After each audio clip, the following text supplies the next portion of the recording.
내비게이션 308쪽 갈라디아서 끼워 읽기. 아가야 고린도 교회 개척 중에 기록한 갈라디아서. 왜 여기서 갑자기 갈라디아서를 읽어야 하지? 그러고 계시죠? 이해가 되지 않으실 거예요. 그래서 제가 또 나타났습니다요. 그런데 여기서 먼저 여쭤보고 싶어요. 갈라디아 교회 하면 무엇이 떠오르세요? 여러분, 개척 상황이 떠올라야 합니다. 그래야 어떤 과정을 통해 교회가 세워졌는지 그림이 펼쳐지면서 교회 이미지가 뜨는 것입니다. 1차 선교 여행을 따라붙으면서 어떤 과정을 지났는지 열심히 생각하고 읽었었는데 떠오르지 않는 분만 아래 내용을 읽어보세요. 아하, 그러실 거예요.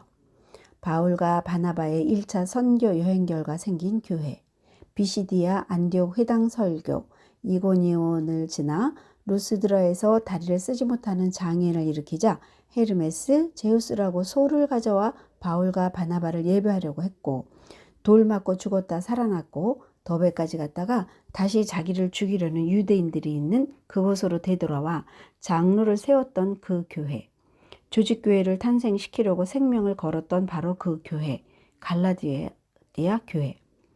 2차 선교여행을 시작하면서 종교회의 결과를 들고 기뻐하면서 소식을 전해주니까 좋아했던 그 교회. 그래서 다시 2차 때 지나오면서 디모데를 선교에 조인시켰던 바로 그 지역교회. 되셨죠? 1차, 2차를 지나오면서 만들어진 프로필입니다. 우리는 현재 2차 선교 여행 중임을 잊지 마시고요. 그런데 갈라디아서를 여기서 읽자고 하는 이유. 지금은 바울이 2차 선교 여행 중 고린도에서 개척하고 목회하고 있는 때입니다. 방금 데살로니가에서 내려온 디모데와 실라의 소식을 들었고요. 그리고 데살로니가 교회를 편지도 쓰신 상태고요.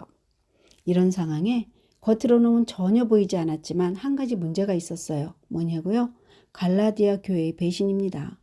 그것도 너무 짧은 시간에 갑자기 돌변해버린 상황입니다. 2차 여행 중 갈라디아 지방을 지나왔었잖아요. 디모데도 거기서 만났고 그 이후 빌립보, 데살로니가, 베레아, 아테네를 거쳐 지금 고린도에 와 있는 그 기간 언젠가 일어난 일입니다. 당연히 유대인 거짓 선생들이 들어와 공작을 한 것입니다. 디모데와 실라가 마게도냐 지방에서 내려와 좋은 소식을 전해주어 데살로니가 교회를 생각하면 기뻤지만 갈라디아 교회를 생각하면 충격, 황당, 배신 이런 가슴의 소용돌이가 자꾸 올라오는 상태임을 감안하셔야 합니다. 유대인들이 바울을 추적하고 있다는 사실은 이미 충분히 알고 있는 일입니다. 동족의 위험은 바울을 그림자처럼 따라다녔으니까요. 그런데 문제는 세워진 교회의 기둥을 무너뜨리는 것은 견딜 수 없습니다. 어쩌면 지난번 수리아 안디옥 교회에 파문을 던졌던 그 사람들이 그대로 들어왔는지도 모릅니다. 어쨌든 이번에는 또다시 1차 선교의 열매인 갈라디아 교회를 공격했습니다. 이 괘씸한 유대 선생들의 가르침이 바울의 가르침을 무너뜨리고 있습니다. 바울을 배신하는 무리들이 교회 내에 일어났습니다. 이 거짓 사도들은 생각만 해도 바울은 혈압이 오릅니다. 자초지종을 더 자세히 보면 이렇습니다. 2차 선교 여행을 막 시작하면서 갈라디아 지방을 다니며 디모데를 합류시키던 그때만 해도 교회가 든든해져 가고 수가 날마다 늘어갔다고 했습니다. 예수님을 믿으면 율법 지키는 것과 상관없이 구원을 얻는다는 총의 공문서를 받아들고 그들이 좋아했었습니다. 바울 일행은 여러 도시를 두루다니면서 예루살렘에 있는 사도들과 장로들이 정한 규정들을 사람들에게 전해주어서 지키게 하였습니다. 교회들은 그 믿음이 점점 더 튼튼해지고 그 수가 나날이 늘어갔다고 성경은 말합니다. 그 말이 무슨 말이겠습니까? 그때만 해도 교회가 괜찮았고 바울을 영접했고 부흥일로였다는 뜻입니다. 그런데 그 갈라디아를 떠나 드로아를 거쳐서 빌립보, 데살로니가, 베레아, 아테네를 지나 지금 고린도에 와 있는데 어느 시점인지는 몰라도 그 사이에 갈라디아 교회 교인들이 변심한 겁니다. 거짓 사도들을 따라 다시 옛날 하던 식으로 돌아가 버렸습니다. 복음의 유일성, 그 절대적인 예수 진리를 부정하는 소치입니다. 소위 교리적으로 위험한 순간이 왔습니다. 어떤 경로를 통해 이 소식을 접했는지는 알 수 없지만 바울은 마음이 급합니다. 앞에서 복음을 전하고 다녀봤자 자꾸 이렇게 뒤에서 무너뜨리면 밑빠진 독에 물 붓기가 되니까요. 이제는 저 산같이 강한 유대인의 율법 할례와 예수 죽음 부활의 관계를 변증해야만 하는 큰 과제가 생겼습니다. 안 할 수가 없습니다. 얼마 전 데살로니가 교회에 편지 쓸 때와는 완전히 다른 분위기입니다. 데살로니가에는 기쁘고 반갑고 장하고 사랑스럽고 좀 가르치면 되고 그런 정도의 마음으로 글을 써도 되었습니다. 스트레스 없이 쓴 셈입니다. 그런데 갈라디아서는 달라요. 논리적으로 증명해야 하는 논박성 글을 써야 하니 말입니다. 수리아 안디옥 교회 거는 직접 예루살렘 본부로 가서 해결하자 이렇게 문제를 풀었지만 이번 갈라디아 교회 거는 편지를 써서 논증해야 하는 상황이 되었습니다. 수리아 안디옥 교회 문제 때는 베드로가 증거 자료를 제시해서 일단락 지어졌다면 이번에는 필력으로 승부수를 내야 합니다. 자기가 전했던 복음만 진리인 이유를 분명히 밝혀야만 하는 상황에 놓였습니다. 다른 복음은 없다. 내 복음뿐이다. 이 입장입니다. 내가 전한 복음만 진리다. 우리 동역자들이나 아니 하늘에서 내려온 천사라도 내 복음 말고 다른 것을 전한다면 저주를 받아 마땅하다. 이렇게 진리 앞에서는 한치의 양보도 할 수 없다는 단호한 입장을 갖고 꼿꼿하게 허리를 펴고 앉아 펜 끝에 먹물을 묻히고 써내려가기 시작한 편지가 갈라디아서입니다. 짧은 시간에 갑자기 변한 갈라디아 교회 교인들의 얼굴도 떠오르고 그 못된 유대 선생들 생각도 나고 바울은 배신과 충격에 얼굴이 일그러져 상기되어 있습니다. 그러다 보니 격렬한 느낌도 많이 묻어 있습니다. 갈라디아서 내용 대충 어떨지 조금은 예상되지 않습니까? 내비게이션 311페이지 갈라디아서 1장에서 2장 내가 전한 복음만 진리입니다. 왜 그런지 변증하고 간증할 수 있습니다. 갈라디아서 1장 1절에서 10절 인사하자마자 다짜고짜 변신한 얘기로 돌진. 그 사람들은 거짓 사도이고 내가 진짜 사도이다. 점잖은 인사말로 시작되지 않습니다. 처음부터 바울의 급한 흥분이 묻어납니다. 자기의 사도성부터 부각시키는 것을 보십시오. 나 하나님이 시켜서 사도가 된 사람입니다. 진짜입니다. 하는 느낌이 서려 있습니다. 내가 누구인가? 바울 앞에 붙는 수식어도 확인해 보십시오. 장황하고 굉장합니다. 다짜고짜 그 얘기 나 정말 놀랬습니다. 그럴 수 있는가? 그렇게 빨리 배신을? 교란시켜서 배신하게 만든 유대 선생들을 저주하는 것을 보십시오. 얼마나 흥분되어 있습니까? 그 사람들은 복음을 왜곡시키려는 것입니다. 그 누구도 우리가 전한 복음 이외에 다른 것을 전하면 저주를 받을지어다. 이런 당찬 확신으로 시작합니다. 성경 갈라디아서 1장 1절에서 10절 사람들에게서 난 것도 아니요 사람으로 말미암은 것도 아니요 오직 예수 그리스도와 그를 죽은 자 가운데서 살리신 하나님 아버지로 말미암아 사도된 바울은 함께 있는 모든 형제와 더불어 갈라디아 여러 교회들에게 우리 하나님 아버지와 주 예수 그리스도로부터 은혜와 평강이 있기를 원하노라. 그리스도께서 하나님 곧 우리 아버지의 뜻을 따라 이 악한 세대에서 우리를 건지시려고 우리 죄를 대속하기 위하여 자기 몸을 주셨으니 영광이 그에게 세세토록 있을지어다. 아멘. 그리스도의 은혜로 너희를 부르신 이를 이같이 속히 떠나 다른 복음을 따르는 것을 내가 이상하게 여기노라. 다른 복음은 없나니 다만 어떤 사람들이 너희를 교란하여 그리스도의 복음을 변하게 하려 함이라. 그러나 우리나 혹은 하늘로부터 온 천사라도 우리가 너희에게 전한 복음 외에 다른 복음을 전하면 저주를 받을지어다. 우리가 전에 말하였거니와 내가 지금 다시 말하노니 만일 누구든지 너희가 받은 것 외에 다른 복음을 전하면 저주를 받을지어다.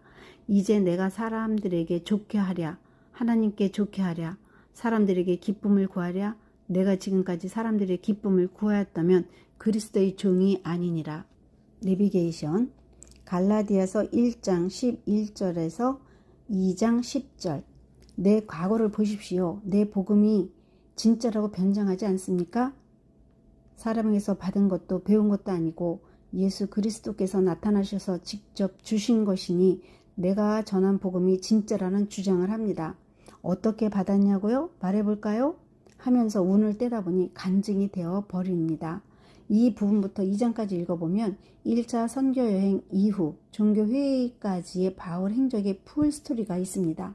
바울이 직접 하고 있는 자기 얘기는 바울이라는 사람의 과거를 알게 해주는 보고입니다. 변증하느라 자기 과거를 털어놓게 돼서 우리는 바울의 초창기 행적을 알게 된 셈입니다. 성경 갈라디아서 1장 11절부터 2장 10절까지 형제들아 내가 너희에게 알게 하노니 내가 전한 복음은 사람의 뜻을 따라 된 것이 아니니라. 이는 내가 사람에게서 받은 것도 아니요 배운 것도 아니요 오직 예수 그리스도의 계시로 말미암은 것이라. 내가 이전에 유대교에 있을 때에 행한 일을 너희가 들었거니와 하나님의 교회를 심히 박해하여 멸하고 내가 내 동족 중 여러 연갑자보다 유대교를 지나치게 믿어 내 조상의 전통에 대하여 더욱 열심이었으나 그러나 내 어머니의 태로부터 나를 택정하시고 그의 은혜로 나를 부르시니가 그의 아들을 이방에 전하기 위하여 그를 내 속에 나타내시기를 기뻐하셨을 때에 내가 곧 혈육과 의논하지 아니하고 또 나보다 먼저 사도된 자들을 만나려고 예루살렘으로 가지 아니하고 아라비아로 갔다가 다시 다메섹으로 돌아갔노라.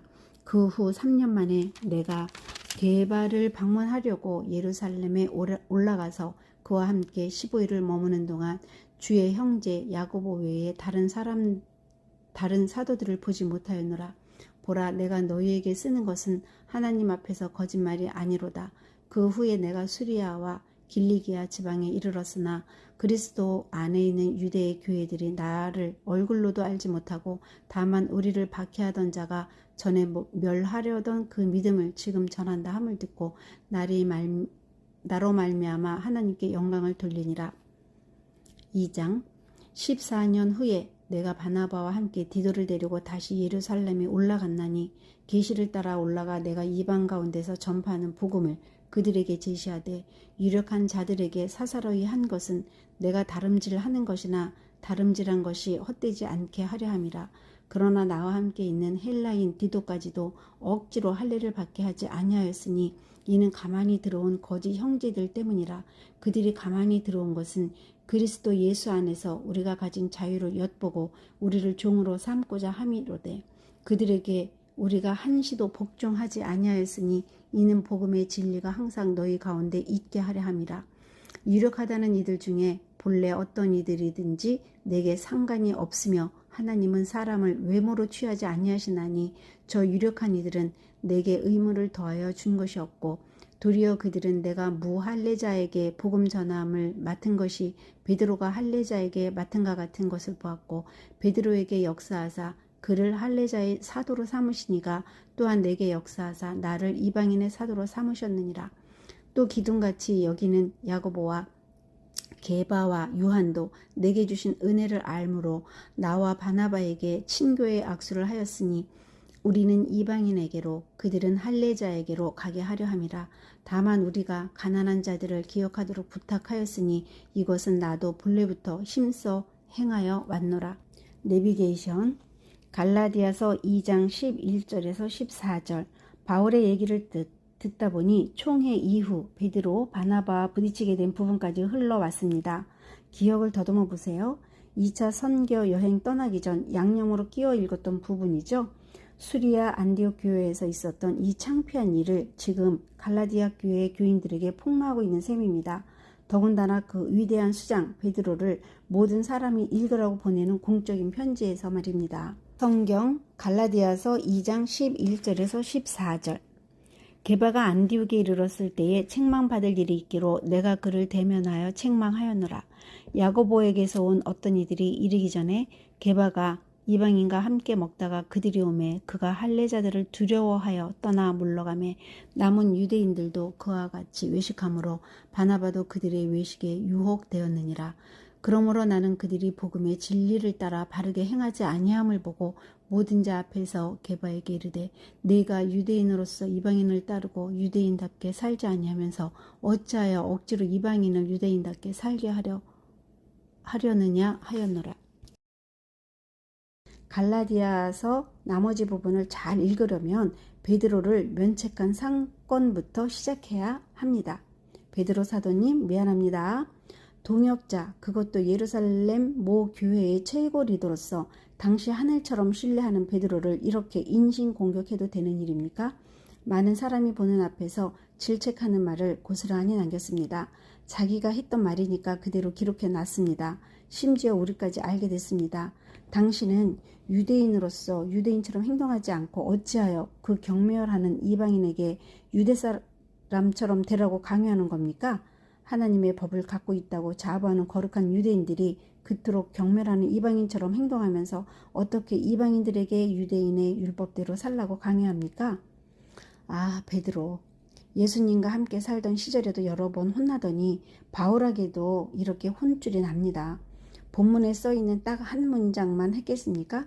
사실은 그 다음 2장 15절부터 시작되는 갈라디아서 편지의 중요 핵심 내용이 그 이후 연속 선상에서 이어지는 내용이 아닙니까? 감정과 논리가 계속 흐를 수밖에 없는 겁니다. 아니면 왜 이 대목에서 베드로의 의식을 끄집어 올렸겠습니까? 갈라디아 교회를 교란시키는 거짓 유대 선생들이나 베드로의 그 행동은 어떤 면에서 통하기 때문에 연결시키는 것 아니겠습니까? 베드로에게 갈라디아 교회 교인들에게도 하고 싶은 말입니다. 추측하건대 바울의 속생각은 이런 식일 것 같습니다. 어디까지나 추측이지만 의미는 맞습니다. 베드로 사도여, 수리아 안디옥 교회 우리 교회에 오신 이유가 뭐요? 우리 교회를 뒤흔들어 놓은 유대인 일당들이 맞는지, 내가 전한 복음이 맞는지 가려내기 위해서 종교회의를 하고 나서 최고 어르신께서 사찰하려고 오신 것 아닙니까? 이방인들도 율법을 지켜야 한다는 유대인들의 주장은 구원과는 무관하다고 말해주러 온 것 아닙니까? 여기 우리 수리아 안디옥 교회에서 그 문제가 생겼기 때문에 여기까지 방문해 주신 것 아닙니까? 그동안 바나바와 제가 목회해온 이방인 교회인이 한 번쯤은 방문하고 싶으셨을 것이고 우리도 반갑게 맞이하지 않았습니까? 그런데 우리 교인들이 대접하겠다고 정성껏 차린 식사 자리를 그렇게 황망스럽게 나가셔야 하오? 그럼 여기 앉아서 식사하던 교인들은 뭐가 됩니까? 공문서 편지를 써보낸 것이 부끄럽지 않소? 편지를 받아들고 좋아했던 우리 교인들이 지금 이런 취급을 받고 도대체 어떻게 생각할지 교회 리더로서 심히 괴롭소이다. 예루살렘까지 갔다 온 보람이 무엇이며 예루살렘 종교회의에서 당신이 고넬료를 운운하면서 이방인 입장에서 발언해 주었던 것이 무슨 의미가 있어? 예루살렘 총회를 하지나 말고 이방인에게 보내는 편지를 보내지나 말지. 이 현장에서 당한 우리 교인들을 내가 어떻게 수습해야 한단 말이오? 내 입장을 상상할 수 있어? 당신이 식사 자리를 뜨자 바나바까지 쫓아나가니 함께 식사하던 이방인들이 얼마나 무안했겠는지 생각해 봤어? 식사하다 말고 그 썰렁하고 이상한 분위기를 왜 우리 교인들이 당해야 하오? 그것도 다른 사람이 아닌 베드로한테서 말이오. 바나바 행동도 이해할 수 없어요. 물론 주빈이 자리를 뜨니 호스트 입장에서 쫓아갈 수밖에 없었겠지만 아무리 생각해도 섭섭하오. 도대체 율법이 뭐요? 율법이 하는 일이 뭐길래 이러시는 거요? 너 이것도 못하고 저것도 못하고 이것도 틀렸고 저것도 틀렸고 그러니 죄인이다 이것 아니요? 율법 앞에서는 끽소리 못하고 죽은 듯이 있어야 하는 죄인이란 말이요? 유대인이나 헬라인이나 모두 다 말이요. 로마서 10 표현대로 하자면 그 의미를 모르겠소? 이런 율법과 어떻게 더 이상 관계를 할 수 있겠소? 우리가 애를 써봐도 100% 다 못하지 않소. 우리가 율법의 요구를 다 들어주지 못하니 율법이 우리를 비웃는 것 아니요? 율법 아래서는 입 다물고 죽은 듯이 있는 게 상책 아니요? 율법 아래서는 죽은 자란 말이요. 그러니 율법과 언제까지 그런 식으로 관계해야 한단 말이요? 율법 앞에서는 그렇게 꼼짝도 못하고 늘 주눅들어 살아야 하는 게 우리의 신사라면 도대체 그게 뭐요? 종의 신세요? 종? 자유자가 아니에요. 그렇다면 하나님이 그러라고 우리에게 율법을 주셨겠나? 조용히 깊이 생각해 좀 보시라고요. 거기가 끝이요? 절망이 끝이요? 죽음이 끝이요? 심판이 끝이란 말인가요? 아니라는 거요. 바로 거기서부터 새로 출발해야 하는 것 아니요? 그 사실을 깨닫는 것이 복이라고 우리 주께서 말씀하신 것 아니요? 율법 아래서는 죽은 줄 알고 바닥에 내려가 엎어져 있는 자가 심령이 가난한 자 아니요? 산상수훈이 무엇이요? 바로 그것 아니요? 세례 요한의 설교가 무엇이요? 바로 그것 아니요? 심판이다, 절망이다, 죽음이다. 율법대로 다 하지 못하는 너 하고 책망하는 그 소리가 세례 요한의 소리 아니었어? 율법의 역할이 이렇게 죄를 깨닫게 하는 것이란 말이요? 세례 요한 얘기나 우리 주님 얘기나 이렇게 율법에 대해서는 죽었다는 것을 아는 것이 곧 하나님에 대해서 살았다는 것이란 말이요. 오죽하면 예수께서 죄인을 좋아하셨겠소? 세리와 창기를 왜 친구라 하셨겠소? 바로 이것 아니요? 이 모순 같은 진리, 패러독스. 나요, 나. 율법 아래서 죽었소. 그리스도와 함께 십자가에 못 박혀서 율법 아래서 죽었소. 난 죽었다고. 율법이 하는 일이 죽이는 일이지 않소. 율법이 원하는 대로 했다고. 율법이 죽으라 해서 죽었다고. 그런데 문제는 율법이 원하는 대로 예수께서도 죽으셨다는 거요. 이게 핵심 아니요? 아니 예수께서 죽으실 이유가 있어? 그런데 죽으셨단 말이요. 율법이 죽으라니까 예수께서도 죽으신 거라고. 난 그래서 그걸 믿는 거지. 예수님이 죽으실 때 그 안에서 나도 죽었다고. 그러면 예수께서 부활하실 때 나도 그 안에서 덩달아 부활하는 거 아니냐 이 말이요. 예수 부활의 의미가 얼마나 논리적이요? 함께 죽고 함께 살고 이게 죄 사함을 받게 하는 하나님의 지혜라 이 말이요. 어떤 사상과 논리 이상으로 빈틈없이 정확한 거 아니요? 연합. 죽었는데 산다? 맞소. 난 지금 살아있어. 이렇게 세상에 살아있다는 것은 내가 사는 게 아니요. 내 안에 예수 그리스도께서 부활하셨기 때문에 나도 사는 것뿐이요. 율법에 대해서는 죽고 예수 그리스도 하나님에 대해서는 살아있는 삶이란 말이요. 이제 내가 육체를 갖고 살아가고 있다면 나를 사랑하사 나를 위하여 자기 몸을 버리신 예수 그리스도 안에 있는 이 믿음 안에서만 사는 것이요. 율법과는 관계 안 해요. 죽었으니 말이요. 은혜라오 은혜. 율법이 아니고 은혜. 은혜. 율법이 번쩍 들어서 내동댕이 치니까 파산 성공한 사람들 마태라든가 세리 창녀 그들을 다시 번쩍 들어 안으시는 이 예수께서 하신 일이 율법의 일이요? 아니지 않소. 이런 것을 은혜라고 말하는 거요. 은혜. 그런데 왜 자꾸 그 율법으로 돌아가려고 하느냐 말이요. 내 말이 이해가 안 돼요? 일부러 위의 내용을 좀 흥분한 것처럼 써봤습니다. 나머지 갈라디아서를 이렇게 흥분한 상태에서 읽어야 하거든요. 그러면서도 감정적이지만은 않고 변증적이에요. 갈라디아서나 로마서 내용이 일맥상통하는데 결국은 한마디로 은혜를 율법에 대조하는 내용이랍니다. 실제 바울의 여정 속에서 이런 사건들이 생기니까 그 현장에서 말하지 않을 수 없어 말하게 된 변증이거든요.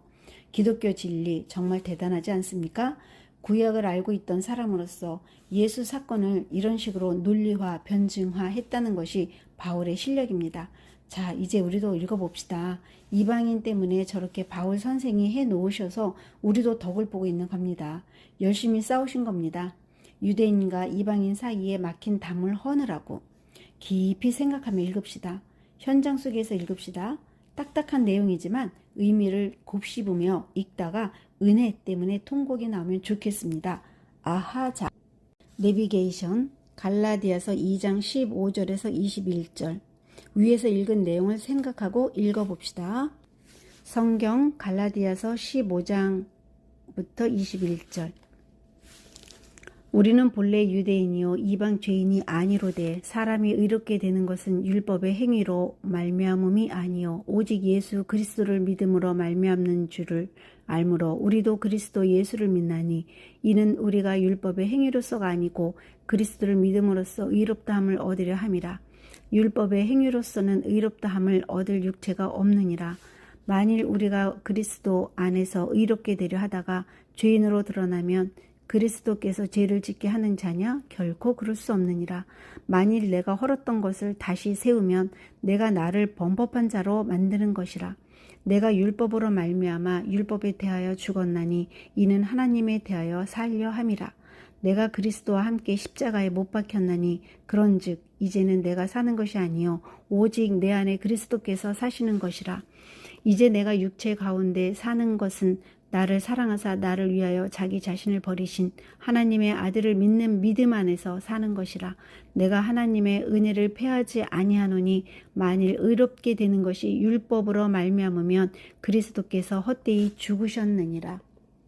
내비게이션 갈라디아서 3장에서 5장 자유자, 종, 성령의 행실과 육체의 행실, 할례 이런 핵심 단어들이 교차한다.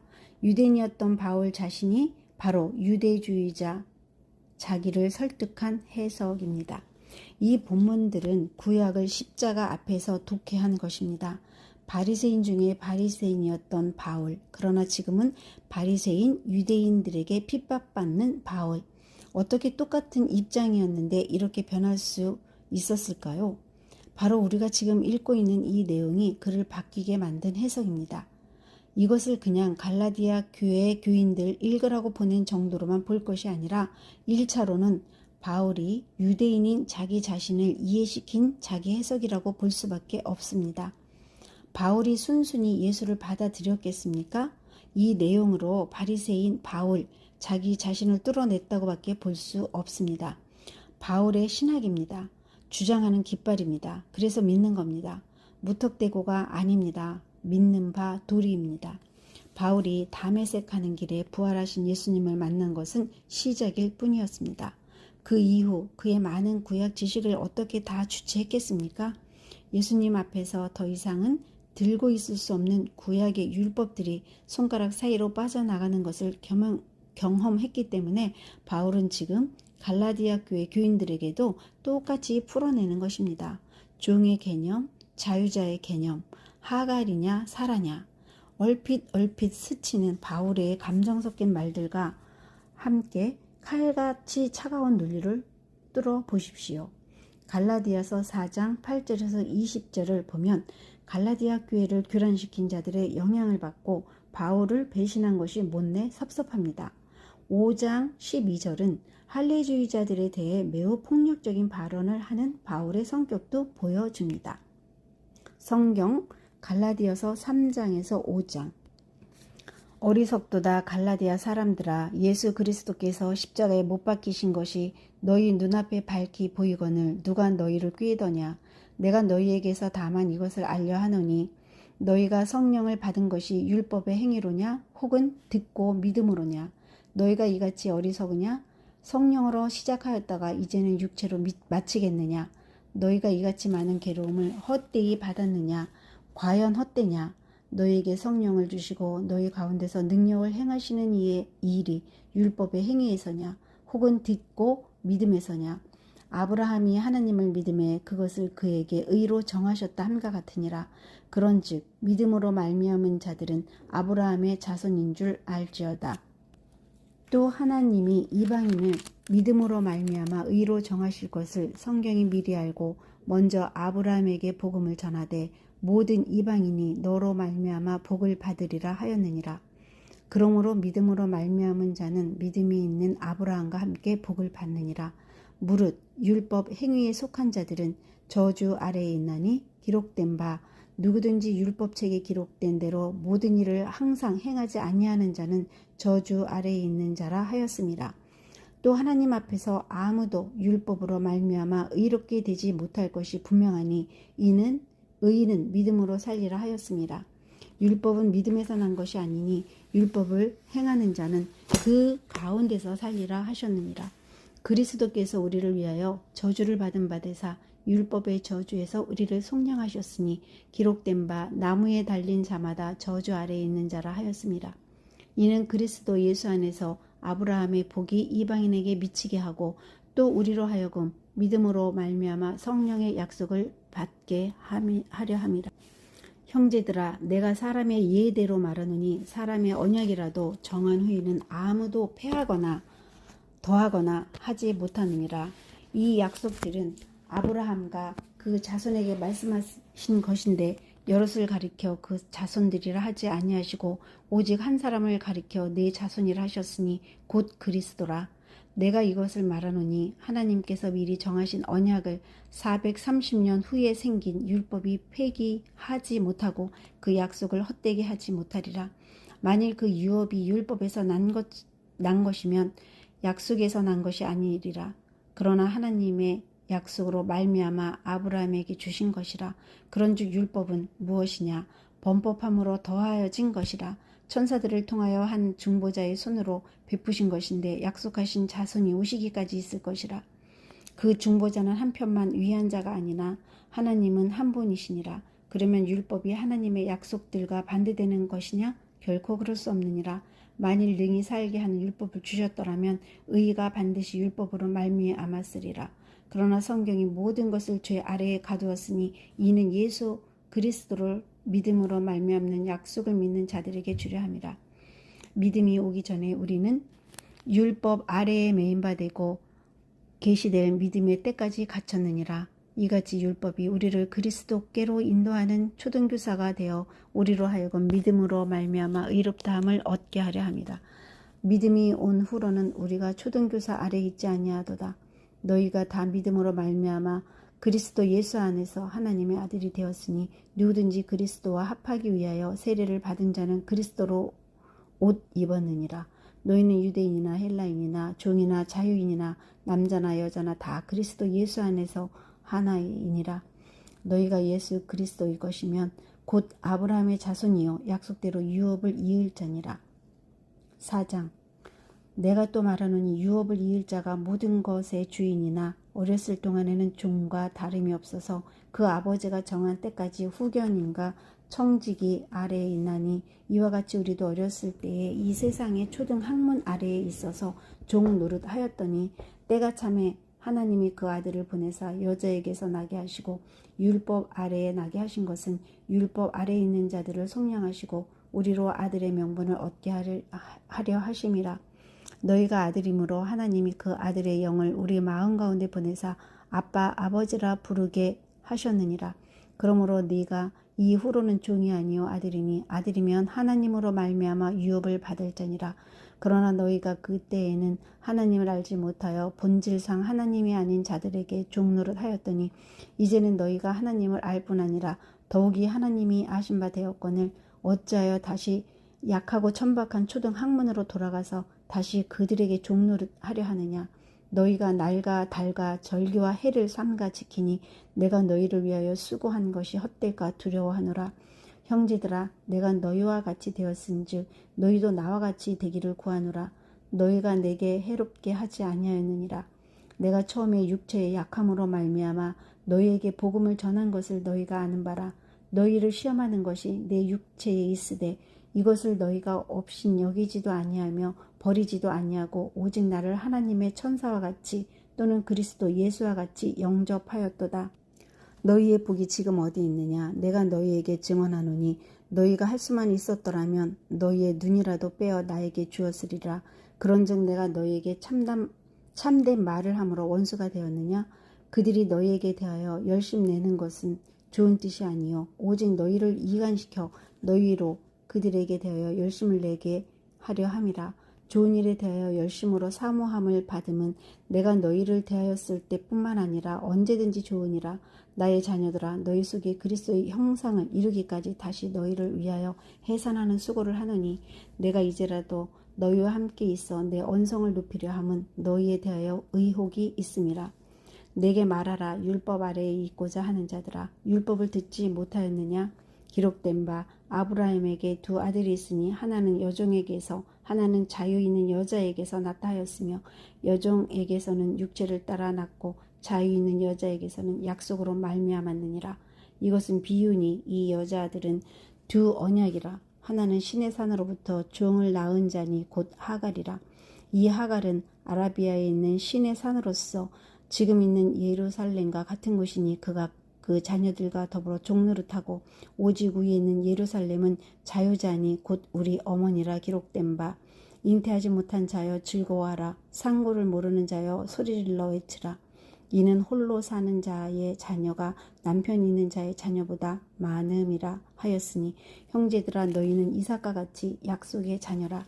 그러나 그때의 육체를 따라 난 자가 성령을 따라 난 자를 박해한 것 같이 이제도 그러하도다. 그러나 성경이 무엇을 말하느냐? 여종과 그 아들을 내쫓으라. 여종의 아들이 자유 있는 여자의 아들과 더불어 유업을 얻지 못하리라 하였느니라. 그런즉 형제들아, 우리는 여종의 자녀가 아니요 자유 있는 여자의 자녀니라. 5장. 그리스도께서 우리를 자유롭게 하려고 자유를 주셨으니 그러므로 굳건하게 서서 다시는 종의 멍에를 매지 말라. 보라, 나 바울은 너희에게 말하노니 너희가 만일 할례를 받으면 그리스도께서 너희에게 아무 유익이 없으리라. 내가 할례를 받는 각 사람에게 다시 증언하노니 그는 율법 전체를 행할 의무를 가진 자라. 율법 안에서 의롭다함을 얻으려 하는 너희는 그리스도에게서 끊어지고 은혜에서 멀어진 자로다. 우리가 성령으로 믿음을 따라 의의 소망을 기다리노니 그리스도 예수 안에서는 할례나 무할례나 효력이 없으되 사랑으로서 역사하는 믿음뿐이니라. 너희가 다름질을 잘하더니 누가 너희를 막아 진리를 순종하지 못하게 하더냐? 그 권면은 너희를 부르신 이에게서 난 것이 아니니라. 적은 누룩이 온덩이에 퍼지느니라. 나는 너희가 아무 다른 마음을 품지 아니할 줄을 주 안에서 확신하노라. 그러나 너희를 요동하게 하는 자는 누구든지 심판을 받으리라. 형제들아, 내가 지금까지 할례를 전한다면 어찌하여 지금까지 박해를 받으리요? 그리하였으면 십자가의 걸림돌이 제거되었으리니 너희를 어지럽게 하는 자들은 스스로 베어 버리기를 원하노라. 형제들아, 너희가 자유를 위하여 부르심을 입었으나 그러나 그 자유로 육체의 기회를 삼지 말고 오직 사랑으로 서로 종노릇하라. 온 율법은 내 이웃 사랑하기를 내 자신같이 하라 하신 한 말씀에서 이루어졌나니 만일 서로 물고 먹으면 피차 멸망할까 조심하라. 내가 이르노니 너희는 성령을 따라 행하라. 그리하면 육체의 욕심을 이루지 아니하리라. 육체의 소욕은 성령을 거스르고 성령은 육체를 거스르나니 이 둘이 서로 대적함으로 너희가 원하는 것을 하지 못하게 하려 함이니라. 너희가 만일 성령의 인도하시는 바가 되면 율법 아래에 있지 아니하리라. 육체의 일은 분명하니 곧 음행과 더러운 것과 호색과 우상 숭배와 주술과 원수 맺는 것과 분쟁과 시기와 분냄과 당짓는 것과 분열함과 이단과 투기와 술 취함과 방탕함과 또 그와 같은 것들이라. 전에 너희에게 경계한 것 같이 경계하노니 이런 일을 하는 자들은 하나님의 나라를 유업으로 받지 못할 것이요 오직 성령의 열매는 사랑과 희락과 화평과 오래 참음과 자비와 양성과 충성과 온유와 절제니 이 같은 것을 금지할 법이 없느니라. 그리스도 예수의 사람들은 육체와 함께 그 정욕과 탐심을 십자가에 못 박았느니라. 만일 우리가 성령으로 살면 또한 성령으로 행할지니 헛된 영광을 구하여 서로 노엽게 하거나 서로 투기하지 말지니라. 아멘. 내비게이션 갈라디아서 6장 마지막 인사. 편지를 마치면서도 도저히 온유하고 겸손한 어투로 말할 수 없어 감정을 사귀느라 애를 쓰고 있는 모습이 보입니다. 나 좀 괴롭히지 않았으면 좋겠다는 절규가 묻어 있습니다. 이제 고린도를 떠나야 해요. 톰슨2 주석 같은 갈라디아서 특징을 이렇게 기록하고 있습니다. 믿음으로 말미암는 의와 구원이 주제라는 점에서 논리적으로 쓰인 로마서와 비슷하나 보다 전투적이며 반율법주의를 표방한다는 점에서 히브리서와 비슷하나 그보다 단호하게 쓰였습니다. 주석이나 목록 설명서에서 이렇게 잘 설명해줘도 왜 전투적인지, 왜 로마서와 비슷한지, 왜 의와 구원이 주제여야 하는지, 왜 반율법주의인지, 왜 단호하다고 했는지 잘 모릅니다. 그냥 지식적으로 그렇구나 하면서 기계적인 메모리 작업만 하려 하니 그렇습니다. 그러나 현장 상황을 알고 읽으면 우리도 주석에 써있는 내용처럼 저절로 말할 수 있게 되어 있습니다. 어떤 설명을 읽어서 기계적으로 기억하는 게 아니고요. 자, 이제 고린도에서 툭툭 털고 일어나야 합니다. 떠날 때가 되었네요. 편지도 3통, 데살로니가 전서, 데살로니가 후서, 갈라디아서. 1년 반이나 머물렀던 고린도를 떠납니다. 그런데 브리스길라와 아굴라도 같이 떠나네요. 어떻게 된 일인지 사도행전으로 얼른 들어가 봅시다. 서신서에서 나와서 사도행전으로 들어갑시다. 사도행전 18장 18절에서 22절. 일단 에베소로 들어가네요. 2차 출발할 때 그토록 가고 싶어 하더니 브리스길라와 아굴라도 동행하고 2차 선교 여행 끝. 고린도 선교를 마치고 수리아 안디옥으로 이동. 데살로니가 전서, 후서, 갈라디아서를 쓰고 난 이후 그 다음에 일어난 일이 또 폭동입니다. 언제나 고소사건, 폭동사건이 일어나면 바울은 뜹니다. 아가야 총독 갈리오에게 유대교인들이 고발하는 사건이 발생하자 결심한 것입니다. 브리스길라와 아굴라도 비즈니스를 접은 것 같습니다. 바울이 고린도를 떠나면서 같이 가자고 하니까 쾌히 응했으니까요. 그런데 고린도 사역을 마치고 수리아로 돌아가는 길에 에베소를 들러갑니다. 지도. 브리스길라와 아굴라는 에베소에 머물고 바울은 급히 에베소를 떠나 가이사랴, 예루살렘을 거쳐 안디옥으로 돌아갑니다. 둘로 나뉘었습니다. 왜 에베소를 서둘러 떠날까요? 아마도 6월절이나 오순절, 명절을 끼고 있는 때여서 예루살렘 분위기를 보기 위한 것이 아닌가 싶습니다. 어떤 사본에는 내가 반드시 예루살렘에서 다가오는 절기를 지켜야 하리라는 구절이 포함되어 있기도 합니다. 거기서 다시 한번 예루살렘 교회와 이방 교회 사이의 관계를 돈독히 하고 또 선교도 보고 하려는 작정이었을 것입니다. 바울은 예루살렘을 떠나 수리아 안디옥으로 돌아와 선교를 보고했을 것입니다. 그리고 다시 3차 선교 여행을 출발합니다. 갈라디아 지방 부르기아를 지나 다시 에베소를 향하여 여행 중입니다. 성경 갈라디아서 6장 마지막 인사. 형제들아, 사람이 만일 무슨 범죄한 일이 드러나거든 신령한 너희는 온유한 심령으로 그러한 자를 바로잡고 너 자신을 살펴보아. 너도 시험을 받을까 두려워하라. 너희가 짐을 서로 지라. 그리하여 그리스도의 법을 성취하라. 만일 누가 아무것도 되지 못하고 된 줄로 생각하면 스스로 속임이라. 각각 자기의 일을 살피라. 그리하면 자랑할 것이 자기에게는 있어도 남에게는 있지 아니하리니 각각 자기의 짐을 질 것이라.